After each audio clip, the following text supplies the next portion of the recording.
Brought to you by Hug House Productions. Brought to you by Hug House Productions.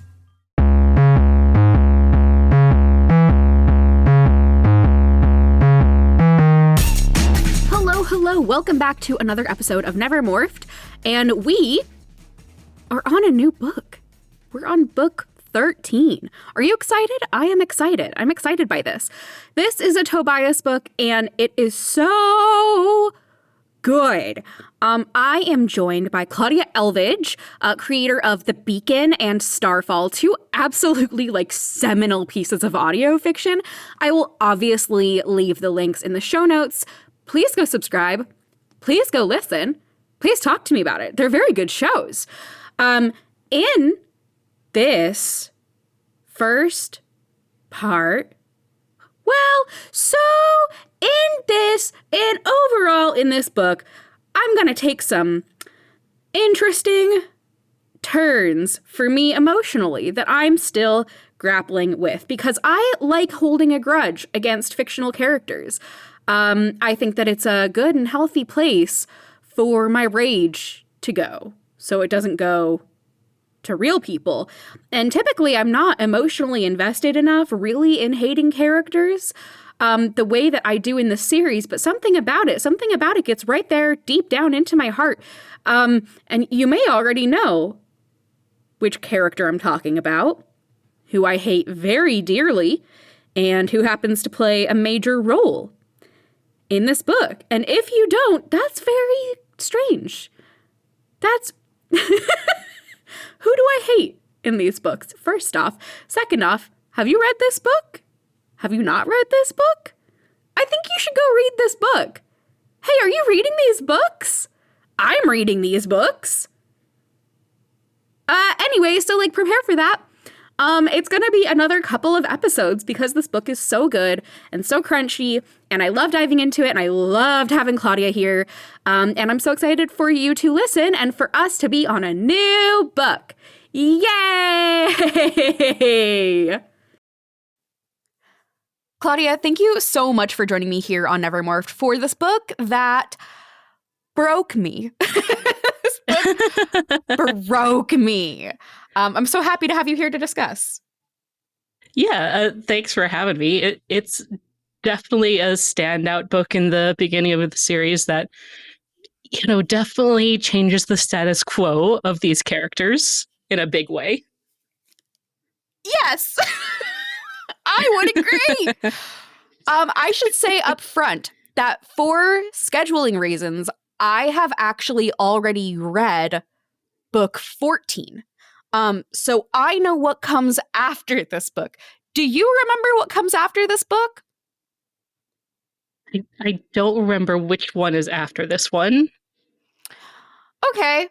So it's the Area 51 with the horses. What happens after this book is summarily nothing. Nothing. Yeah, I mean, I just looked up the cover of that one, and it's been a while since I've read these books as a whole, and there are definitely ones that stood out pretty clearly in my memory of either big game changers like this one, or they had specific events that really resonated with me as interesting. And I'm just looking at the cover for number 14, and I was like, what even happened in that one? Hey, that's a great question, and I just read it. I don't want to spoil too much about 14, but I do feel like it's just super important to know that if I am not clamoring for answers for what happens directly after this book, it's because I already know and I'm already disappointed. Well, I suppose it makes sense from a composition standpoint of this series, because this is kind of the end of the first quarter of the books as a whole. Yeah. Because there's about 54 books, 13 is about a quarter of the way through that, so it's kind of the end of, I guess, the introductory cycle of the series. Yeah. You've met all the characters, almost all of them have had 2 books to get used to the situation and adapt at this point, so I mean, I guess it makes sense that 14 might be sort of a softball compared to this one. Sure. Sure. Sure. Sure. If you feel like rationalizing it. Yeah, yeah. All I can say is that if 15 doesn't address what happens in this book directly, there might be carnage. But I suppose we'll get there when we get there. Before we derail even more, because I will just keep ranting about this, what is your history with the Animorphs books? Did you grow up reading them when they came out? Kind of. I mean, they were coming out when I was a kid.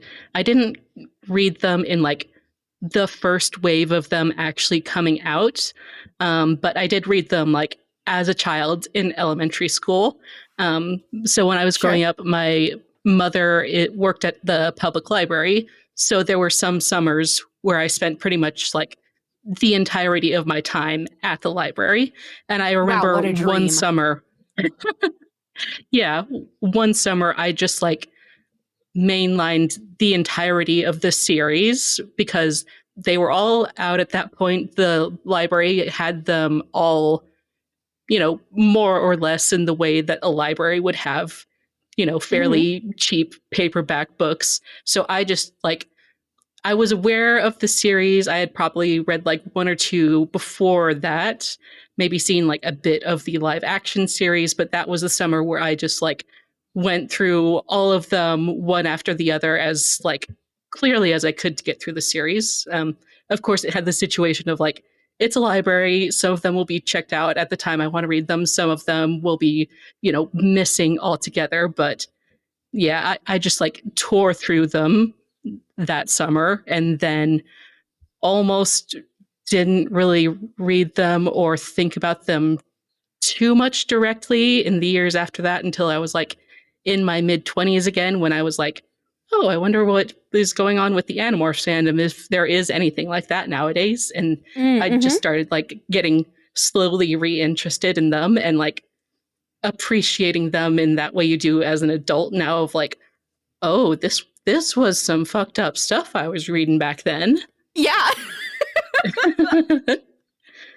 So let's hop into it.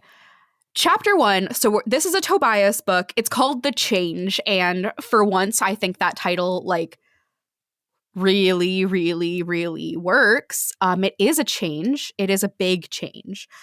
Although less apt is the tagline for this book, which is "Be afraid." ... Which is possibly like the most vague and least accurate of the taglines to date, I would say. Truly. This is the one book where like actually fear is not a huge thing here. There's like other things going on. This is not an especially like horrific one in the ways that Animorphs truly can be. That's so true. Yeah, this is like one of the books where they have like a more clear victory and status quo change for the better out of like all the books, and it's like, be afraid.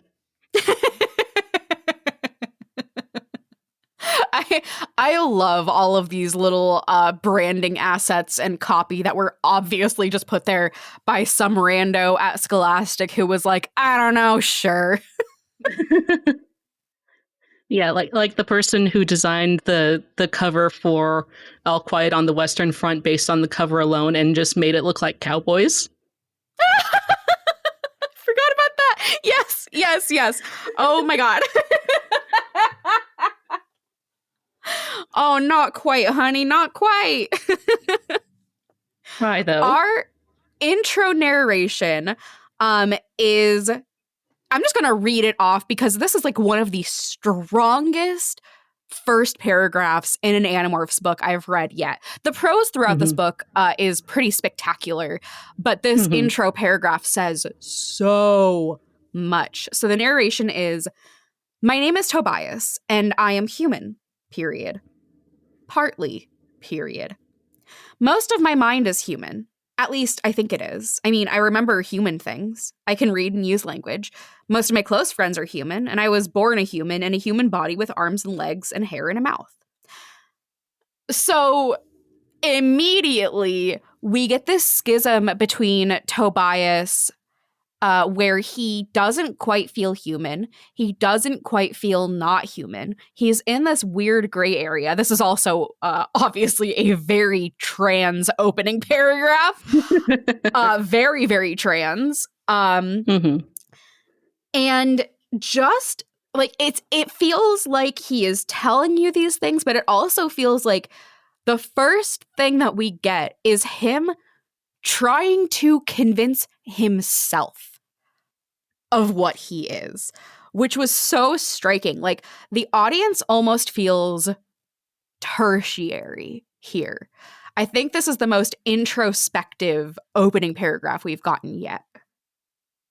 Yeah, it's definitely interesting to think about, because something that, the books also sort of glance by is like, who is actually being written to or spoken to with the first person narratives. And it's like, does that change from book to book? Like, is, Tobias as being alone on himself just talking to himself most of the time? Is it different from like who Jake or Marco or Rachel are hypothetically talking to? And it's like it is easy to think that Tobias's narration might be a little differently oriented towards the audience. And something else interesting that I kind of like picked up throughout the rest of the book is like, starting from here, it's like trying to pick up on how Tobias actually defines being human.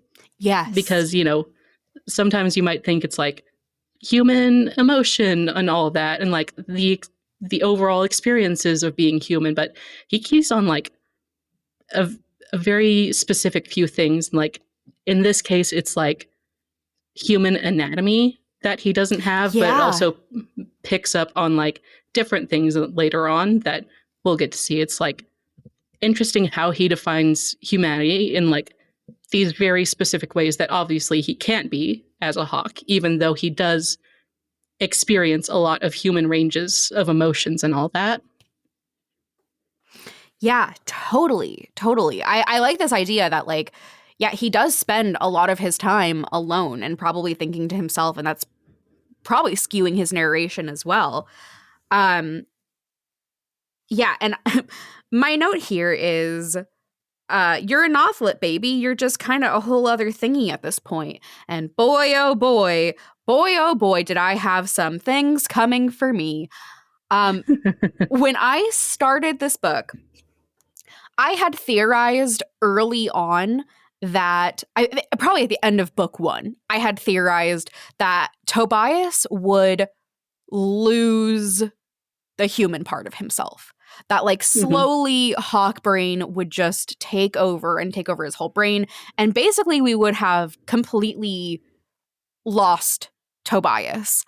That is the direction that I was kind of prepping myself for, which, looking back, like, he's narrating this in retrospect, so that would be a little antithetical. that would be a little oxymoronic, I suppose. But that is exactly what I was kind of buckling in for here, which I think made for a really fun read as it kept going more and more in a very different direction. Yeah, I mean, I can see how that would have been a possibility on your mind, but it's also like, that would have taken like a wild and dark turn for this like children's book series if like suddenly you write out one of the main protagonists and point of view characters because whoops, they're just a bird now. Yes, however, I recall the book where Jake starved a prisoner of war to death in his head, defying the Geneva Convention and doing war crimes, and we got to experience him experiencing the death. So I wouldn't put anything past the Applegates at this point. Look, so, I figure it's fine as long as they can still get away with like marketing it as is. Yeah, that's true. And probably Scholastic was like, what if we can make toys sometimes? We gotta have everybody be a toy. So Tobias catches a mouse, and while he's doing that, there's a magazine on the ground, and the wind flips it open to like kind of just like a stock image of like children in a classroom. And he is ruminating on how he was like really bullied and very non-confrontational when he was just like a human kid. But this hawk side of him has granted him so much power and confidence that he's just like really different now. And it's brought this like really valuable perspective to how he lives his life. And seeing that paired with this overall like being human isn't necessarily better for him than being a hawk. They both have like pros and cons big time. So chapter 2, I wrote really fucking good exposition here. I did not take notes on what that exposition was, kind of, except I remember it just feeling like some of the most natural exposition I've read so far, some of the least info dumpy. It feels very much like we're just kind of following Tobias through his day and he's encountering people, and it just feels much more organic. The first person he runs into is Axe, and he calls him Axeman, which is just very cute. And their friendship has developed just so beautifully throughout the series. By now we've gotten Axe divulging like a lot of what's going on with him to Tobias, and Tobias helping him try to reach his parents again, while also like keeping Axe's secrets and trying to help him as best he can and trusting Axe as much as he can. So the two are just like really close, and I like that they're both kind of like the only ones of what they are around, you know? Yeah, they're both definitely on the outside looking in at the other Animorphs and like the at least relatively normal lives they get to lead on this planet. Like, obviously they are all in this secret war together, but Jake and Cassie and Rachel and Marco still have homes to go back to at night, which is definitely a point that we see sticking for Tobias throughout this book. Yeah, and we literally then get him on the outside looking in as he which I loved. Like, I think that it's very on the nose, but I think this is like a perfect way to introduce this kind of like imagery based storytelling to kids with outside looking in. He flies to the school, and at one point while he's like observing people at the school, Tobias says in the narration that Cassie is like some gentle soldier in the service of nature itself. That is so cool. Yeah. That is very accurate. I just thought that was a sick way of phrasing it. Yeah, that's something that struck with me about this whole intro sequence as he's flying around the school and looking at all his friends is that his introductions of all of them seemed like extremely generous to their characters. Like, you know, it's not just like what you usually get of like 4 kids introducing each other one after one and making like general quips about each other. It's like Tobias looking at his friends, thinking these like extremely generous thoughts about all of them and their roles in relation to this conflict they're in and what all of them have to give. And like even Marco, who is like just sitting in class goofing around, it's just like, yeah, he likes being in the spotlight. That's kind of the guy he is. And it's just like, you can tell how much Tobias really loves all these people. And, you know, even though the hawk life gives him these advantages, it's like, you can tell he's definitely missing what he's not getting from these people directly too. Totally. I think generous is such a good way of putting it. He's so kind without ever being cloying, and he really does like see the best in all of them, even when he clashes with especially like Marco pretty frequently. And then he sees Rachel going outside, and he starts doing thought speak to her, and he's like, "Hey, are you ditching class?" And the paper he sees with his hawk eyes is saying that she's been awarded for like a good student award, kind of like an honor roll thing. and he has not been told that she's gotten this award. And on top of that, it's telling her that there's going to be a ceremony on Monday, and it's currently Friday. So the next day she's in school, she's going to be going to some ceremony and being like awarded this thing. And he doesn't even know that she's been offered the award, let alone that there's a ceremony that he could potentially come and watch, even if through the window. And this obviously strikes a nerve with him, especially because we know that he has like a really big crush on Rachel. And his narration introducing her, he says, she stepped out into the sunlight and her blonde hair became a flame of pure gold. Rachel. Have you ever known a person who seems to walk through life with her own private spotlight shining on her? That's Rachel. He is so in it. And oh, buddy. I know. And the fact that she just hasn't even said anything is so rough. Yeah, you know, she was just like trying to protect his feelings, but you know, the theme of like control and having his own voice in what happens to him comes up a lot this book too. And it's like the fact that he didn't even get to say yes or no or that's cool without having to like spy it from 100 feet up in the air. It's definitely hurting him. Yeah. Oh man, the control and the agency. That is something that is so central to this book that I don't think I was really thinking about. Can you say more about that real quick, or do you want to save it for when we're like hitting it harder later on? Yeah, I think it definitely comes up more and more later on throughout the book, but it's like, you know, when you see him thinking about like this life of this humanity he's lost and like how a hawk life is a little better for him in some ways, it's like the main way it is better for him is that he is not being shuffled back and forth across the nation to aunts and uncles, none of whom want him, going through this lifetime of like people bullying him, people putting him down, and having like no control over who he is as a human. And like, even if he was a human, he would just have to like go straight back into that or into some other terrible system where he has no agency over himself. But yeah, we do see that kind of compounded again and again, that it seems like what he is most afraid of is not having the control to have that say in his own life.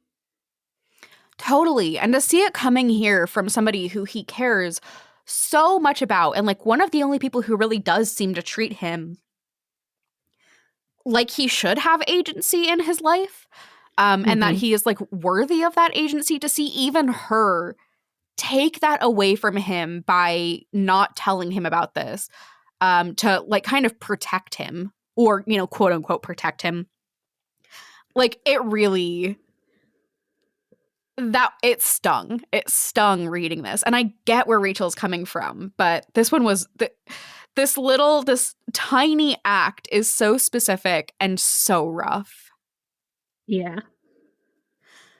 So at the end of the chapter, at end of chapter 2, he's talking about how if he had a chance to do it again or undo it, being stuck in the hawk body, that he doesn't know what he would do, and he just doesn't think about it.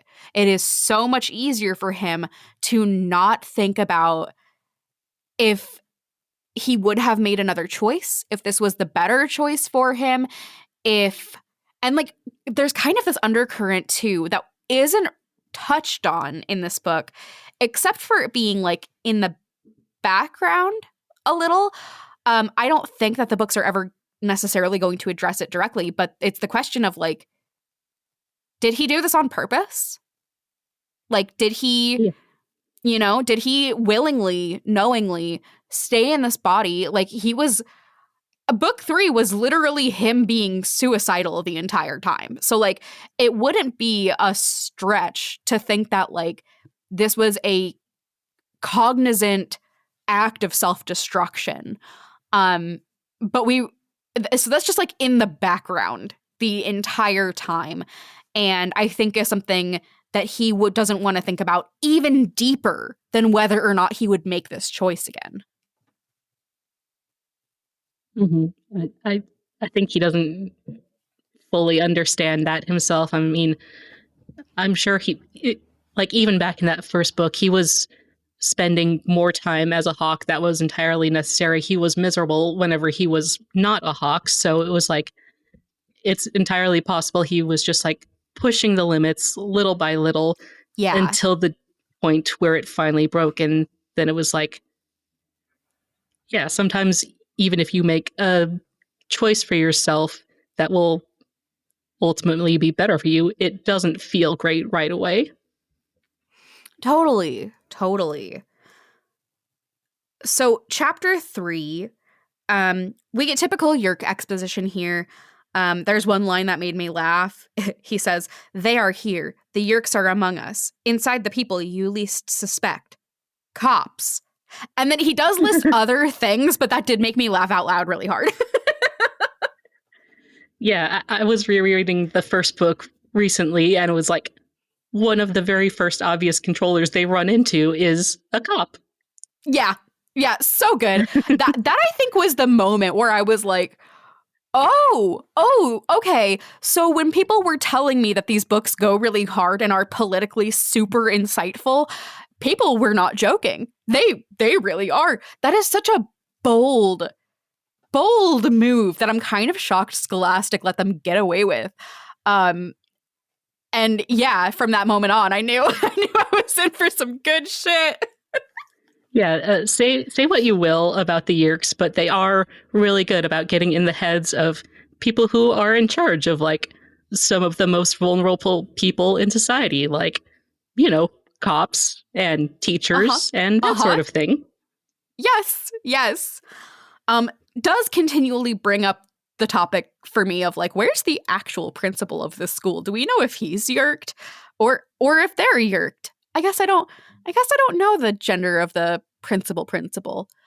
Maybe I do. I don't know. Regardless.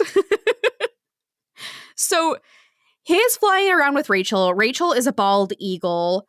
And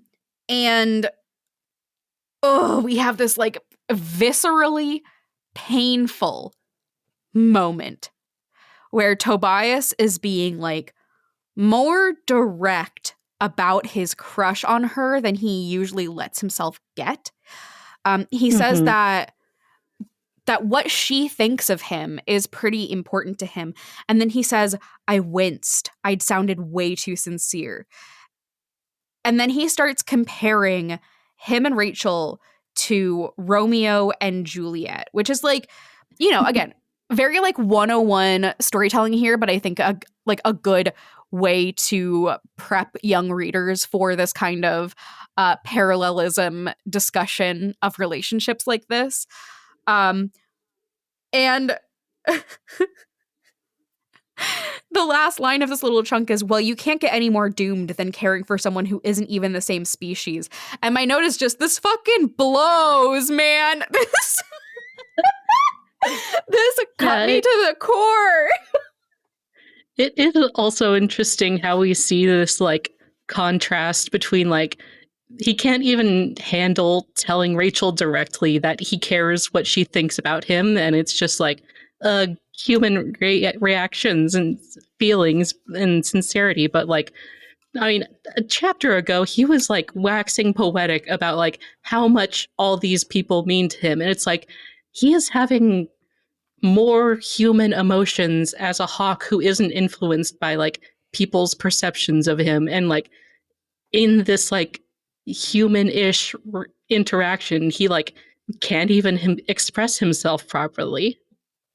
Oh my God. Yeah, that's so true. Oh my God, Tobias. You have such a knack, Claudia, for saying the things that are there in a way that makes it even more sad that I genuinely cherish. That's what this book is for. Yeah, it is just like digging deeper and deeper into Tobias's psyche, and it's just like, what's gonna make this little dude happy? Will it be anything? Yeah, literally, is there any possible solution here that would make him happy? Which is something that I basically just thought to myself the entire time. No.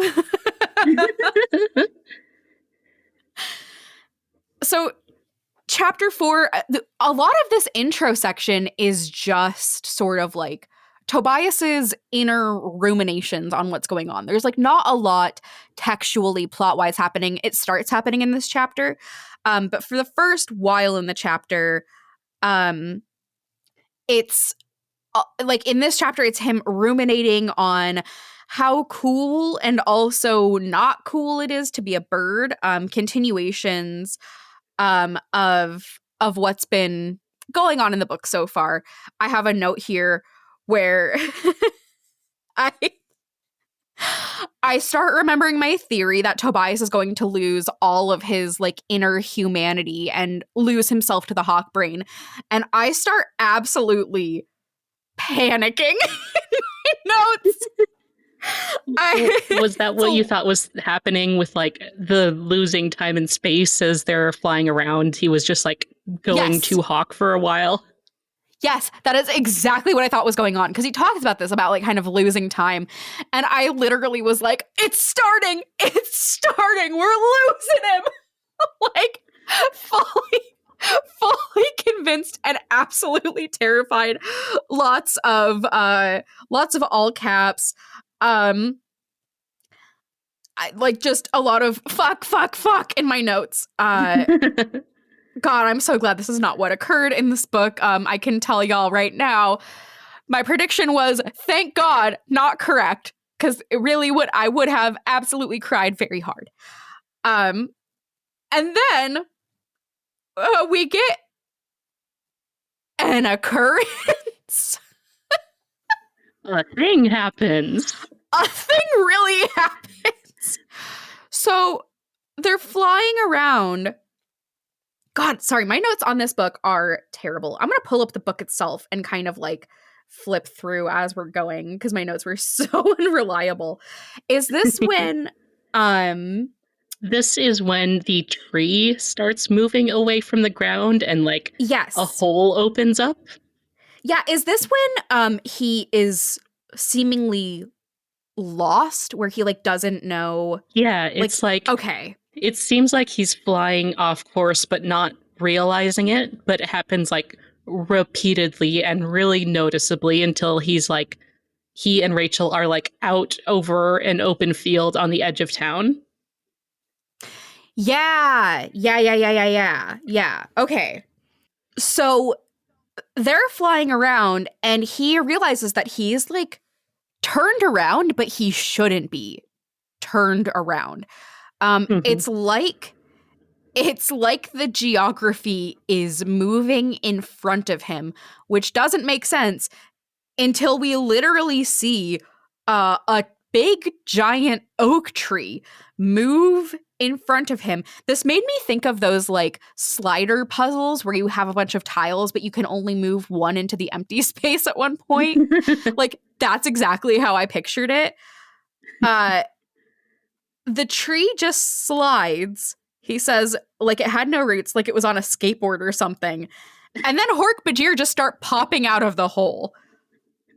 So that's bizarre and terrifying. Yeah, I also just need to say how many times I was going through writing my notes on this book and I wrote Jork instead of Hork. Oh no, the Jork-Bajir. Jork-Bajir. Tobias notes that this is definitely not something natural, not only because there's no roots, but because the hole is just like a circle. Like it's just a circle in the ground. Yeah, Rachel is the one who suggests like, okay, it's not man-made. There's probably something worse going on here. Yeah, probably. So they're watching these Hork-Bajir that are coming out of this hole. We get Tobias's narration explaining the Hork-Bajir and like a bit of their backstory here, recapping on like all Hork-Bajir being controllers. They are completely overtaken by the Yeerks, that they weren't always this way, that they had been enslaved. And also he comments on the Hork-Bajir being quote unquote killing machines, walking killing machines, that this is like what they were built to do, is to kill. And that's why the Yeerks must have overtaken them. And of course, I'm just like, yes, I know the Hork-Bajir, nodding my head like, yes, this is normal exposition and isn't foreshadowing of anything, certainly. I'm so focused on Tobias becoming full hawk that's what I'm going to pay attention to. So they comment on, like, it's the middle of the day. It's like broad daylight. Hork-Bajir are just out here. That's not normal, because they are fully and obviously aliens. Usually they try to be more discreet than this. Oh, yes, and it's just the two Hork-Bajir in this situation, and they don't seem to be armed. They're not accompanied by any humans or taxons, and that in itself is kind of a red flag that something weird is going on with these guys. Yeah, totally. And then, like, as soon as Tobias comments that the Hork-Bajir, these two Hork-Bajir, look scared, a super loud alarm starts sounding. The Hork-Bajir look surprised, and then one of them grabs the other's hand and starts running into the forest. So the fact also that there is an extremely loud alarm that they can hear, and granted, Tobias has like hawk hearing, but still it's like super, super loud. Something is going on here that clearly is like causing the Yeerks to potentially risk giving up all of their secrecy for whatever is going on. Tobias asks how long Rachel has in morph time. She says they've got an hour at least, so they're going to follow these two Hork-Bajir and see what the hell is going on. They comment on, like, yeah, there's no stealth happening here, and that is a very unusual situation. Like, the Yeerks don't have enough control over the human population to get away with that right now. And then as they're watching this, they see 20 to 30 human controllers climbing up out of the hole. Like, tons. And then a bunch of machines start appearing. It's dirt bikes. They've got motorcycles, which is very funny. Like, that is just a very funny concept. I definitely cracked up from hearing not only saying there were controllers on dirt bikes just running out into the forest, but also like the specific names of the dirt bikes, which just seemed like a major indicator of the time. Like, oh yeah, all of the kids reading this will know exactly what a Yamaha and a Kawasaki is referring to. Yeah. Yeah, it felt very like Nickelodeon game show giveaway sort of material.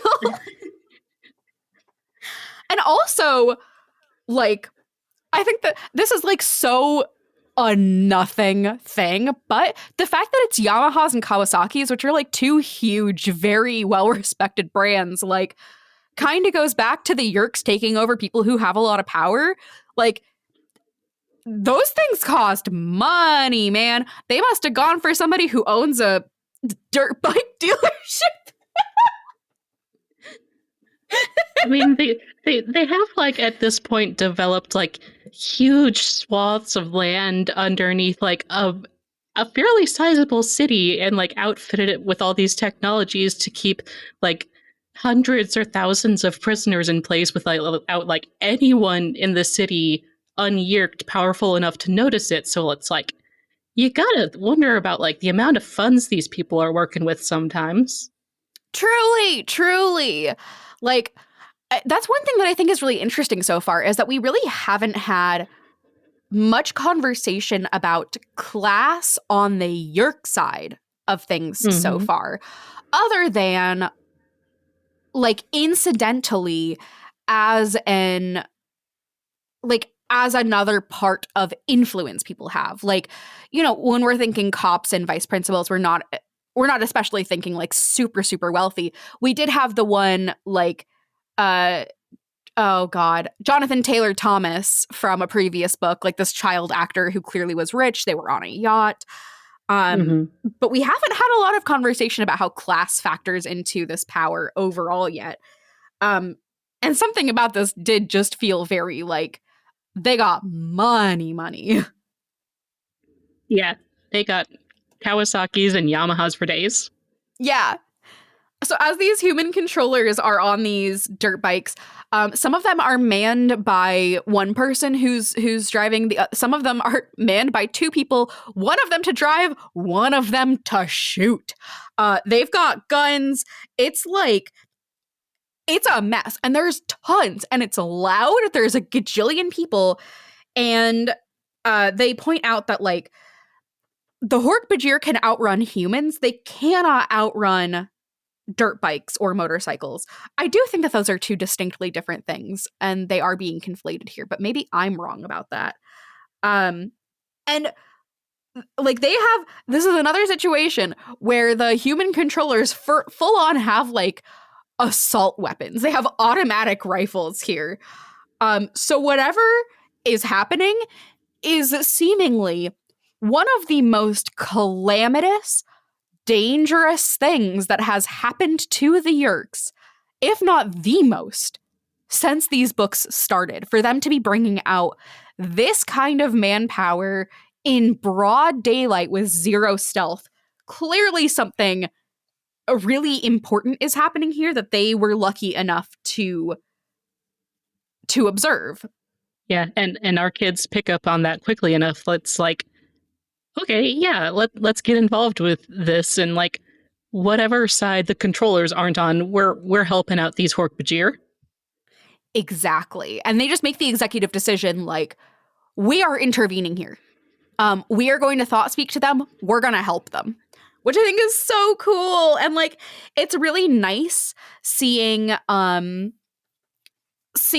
of them making these executive decisions in the moment without like the group approval, but in a way that is really wise. Like a lot of the spur of the moment making decisions on their own, that has been sort of like the consequences have been negative, and the decision making has been like impulsive and usually rash, typically from Rachel. Not always, but typically. Yeah, and I like a lot of it here, does. Go ahead. A lot of it does tend to revolve around like them having like individual incidents of like people or organizations that have pissed them off and like deciding to morph for the hell of it, and that going very, very badly wrong. Yes, exactly. And this just felt like such a good moment of growth. Like that they are now capable of knowing themselves and these situations well enough to make these decisions and have them be wise decisions and good decisions, which are like two separate things. And I think that they got both right here. Yeah, it's not just them going after the controllers and attacking them head on, like trying to demorph Rachel into something like an elephant and like taking on 20 Kawasaki's. It's like them flying ahead and using their knowledge and their specific skills with these morphs to their advantage so they can get the Hork-Bajir out of the situation relatively safely. Yeah. So they start thought speaking. Well, Rachel starts thought speaking to oh no, I lied. Tobias starts thought speaking to the Hork-Bajir, and they start giving them directions and saying like, listen, you've got a ton of people behind you. You've got maybe 10 seconds. If you don't listen to us, we're going to get you out of here alive, but you have to listen to us.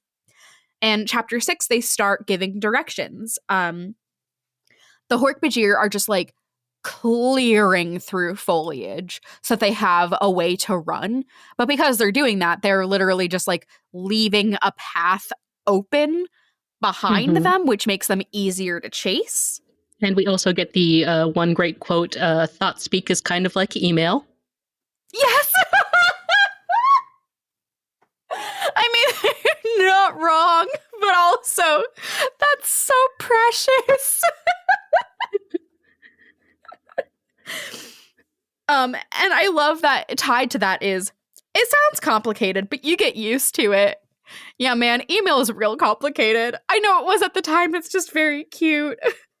Yeah, with all these high tech, up to the moment, going at everyone technologies and communication, and it's just like, okay, yeah, you're only speaking to some people. Okay, buddy. Uh-huh. So he is guiding them through this situation. In my notes, I comment that this feels like a combination of Star Tours, the ride in the Disney parks, and like a real-time strategy game, which was just like very fun to read. That they've got like all these obstacles, and it's very like, I don't know, high stakes, high speed, and like very hijinksy. I thought this was very fun. And he leads them to a cave. And he's like, if we can keep them alive until then, we can get them to the cave and then they're going to be okay. So that is the plan for now. Tobias is stressed, but Rachel reminds him that he knows these woods better than like at least anybody else with like human cognition going on. So they've got a leg up. Yeah, it's great that he gets a chance to like emphasize his strengths, like being off the grid and living outside of the cities is like to his advantage in this situation. And Rachel is great to point it out and like help him stop feeling so helpless in this moment because like he actually is the best weapon they could have for this situation. Yeah, exactly. Exactly. And like, had he not become a hawk and lived like somewhat permanently for the time being in hawk body, they would not have been able to accomplish this. And we already know that this is like one of the most important things that has happened in regards to the Yerks so far. So I love that this was a situation that was created where only him in his very specific situation could have like led them to the outcome that they needed here. Mm-hmm. And then there's a fucking helicopter. Like, it keeps... Yerk's got money. Yerk's got money. So... he asks the Hork-Bajir if they can swim because there's a stream and they don't even know how like they're gonna get out of here. And so he leads them into this stream. Chapter 6 was a lot of calamity. Chapter 7 is kind of just more of the chase at first and, you know, emphasizing the limits Tobias has again because, you know, he is great at like seeing from overhead and like flying with them and giving them instructions. But at the same time, he is very much like a prey animal body. He is not made for like, or predator animal body. He is not made for like high speed intensity ongoing chases. He is meant for like a quick kill and like having to fly this much this fast is wearing him out. Yeah, they are like barely making it here. Mm-hmm. And eventually, finally, they're getting through it, except there's like trucks, there's vehicles, there's so much shit happening. It is like a blur. And a truck hits one of the Hork-Bajir. And the other Hork-Bajir, it says, that Tobias hears him bellow in a voice full of despair, and he is yelling, Kalashi, Kalashi. Tobias is telling him, like, you need to move. You cannot stay here just yelling. And then the Hork-Bajir, says, no, my Kalashi, my wife. And His Tobias, his wife, and Tobias and Rachel just go, wife?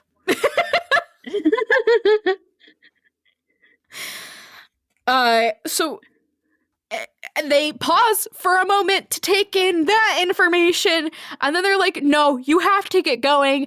They keep running with him and keep directing him, but then also to each other, they're like, wife? Yeah, because it's like, up to this point, none of them have really considered, like, probably any concept of Hork-Bajir's gender, so it's kind of like defaulting all of them to male in their heads, probably, and then also no idea if the Hork-Bajir have any concept of like partnership between them. So it's just like a whole slap in the face of, to put it one way, humanizing them. Absolutely. Like, we haven't ever gotten any inclination that the Hork-Bajir have a concept of like society. You know, we really don't know the level of sentience. I mean, we just have no concept of Hork-Bajir culture or like what their living conditions were like on their home planet. We just have like a very brief mention from Elfangor back at the beginning of the series that they were once, I think the word he used was gentle people.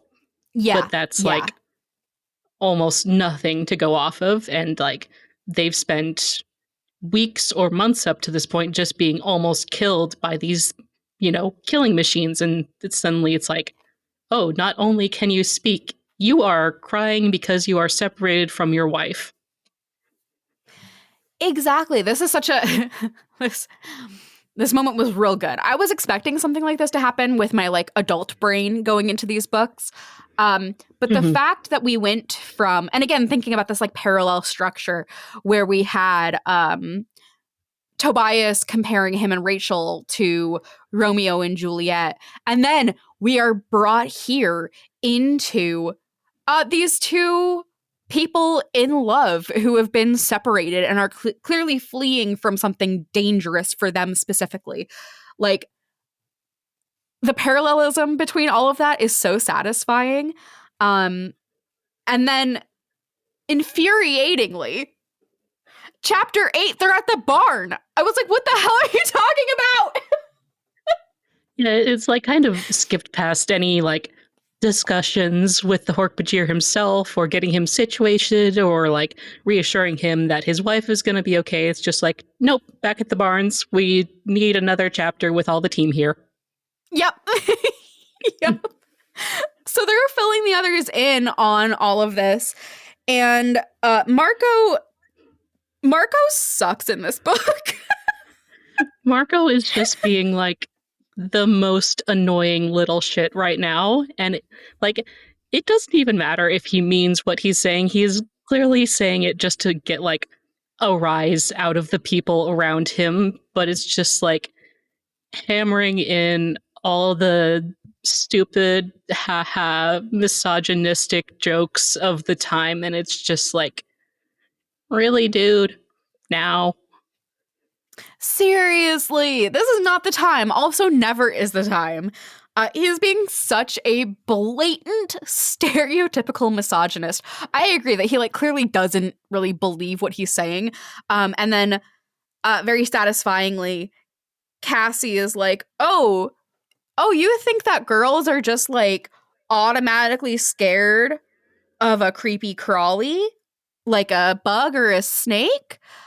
Because I am girl, and here's a snake. I throw it on you. I throw the snake on you." And Marco, of course, is like screaming. And my note here was just, correct. Thumbs up emoji. Good job, Cassie. Yeah, that whole moment itself was like kind of a cute moment, aside from like, you know, the stereotypical misogyny, because it's like, yeah, these kids are going through something terrible and possibly like game changing in the war with the Hork-Bajir right now, but they're also just like making jokes and throwing snakes at each other and like, you know, elbowing each other about like Rachel saying, "Why don't you leave and we'll automatically be more mature?" And, you know, even Jake, who's like trying to be in a full like leader mode for this moment, he is also just like having a quiet smile about like this goofiness going on between his friends. And it's just like this nice reminder that like, yeah, things suck, things are hell, but like they're also still just kids going through this. Yeah. Yeah, they really are very young and just kids. Which is a perspective I will have to hammer into myself again later, as Tobias interprets some things as a child would, that I don't. they're talking about all of this going on, and Marco is wondering why they would be escaping, and Rachel puts out the theory first that they are not controllers anymore, that they've gotten free. And Axe says that he has never heard of a free Hork-Bajir, but it's definitely not impossible. Cassie thinking on all of this is like, imagine a world where you are one of the only 2 free humans in existence. Like, what a crazy, lonely, dangerous position these 2 must be in. Cassie in this book is really well written and really strong. I really liked her throughout this book. Mm-hmm. And then she also notices, like, hey, it's a really weird coincidence that you just happened to see this, Tobias. And she remarks on him feeling like he wasn't where he should have been when flying around.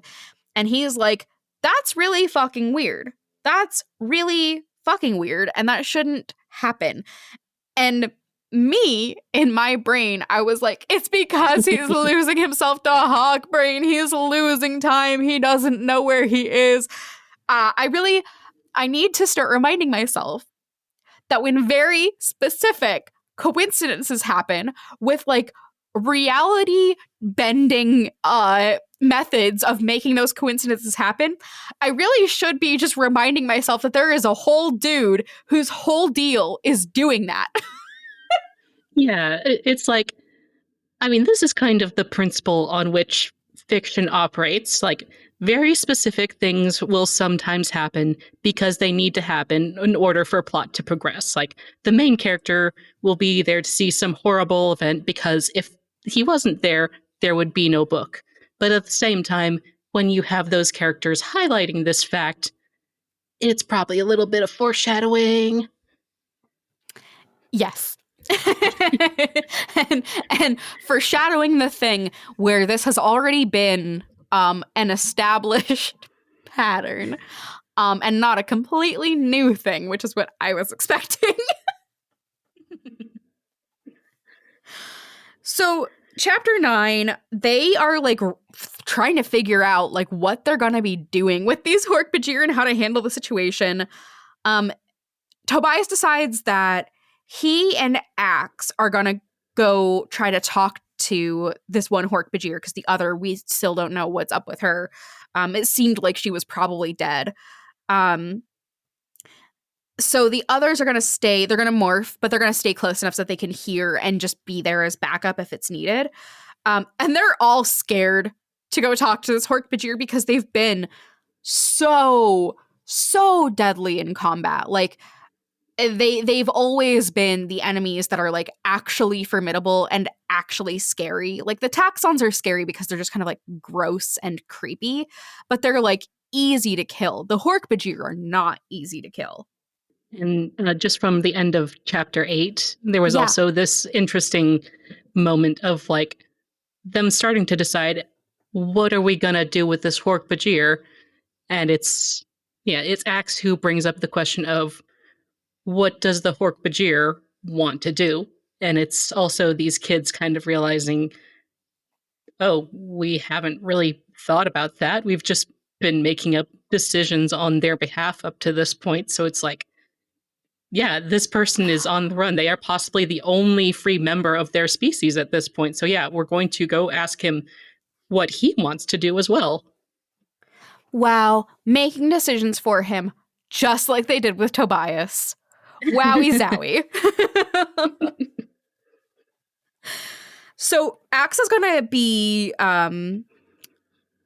demorphed because in case this Hork-Bajir is like still a controller or anything else, they're still trying to keep in mind that the Yeerks think that all of them are Andalite guerrilla like fighters here on Earth, that they're not human kids.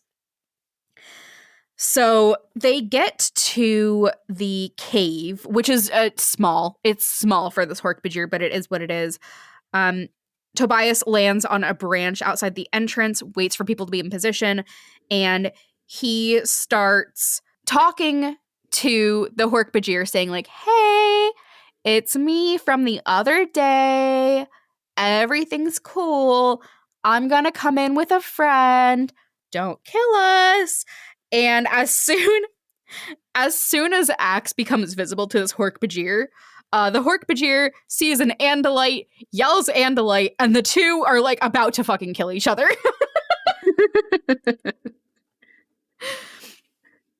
Tobias, go ahead. Which seems like a relatively fair reaction from the Hork-Bajir's end, because, you know, the overall situation of Hork-Bajir and Andalites is still a little up in the air, but like the only Andalite he would have known in person would have been Visser 3, and like all other Andalites he might have been exposed to at this point would just be like enemies of the Yeerk state who were probably also trying to kill, if not him directly, then the Yeerk controlling his brain. Nevermorphed is hosted, edited, and produced by Will Williams. Our theme music is The Chase by Joey Hendricks. Our title is by Eddie Feely, and this podcast would not exist without Mike Schubert's podcast, Potterless and the Newest Olympian. You can find his works at shub.es, that's shub.es. Nevermorphed is a proud member of Hug House Productions. You can find more at hughouse.productions and follow us on Tumblr at Nevermorphed. Get morphin'!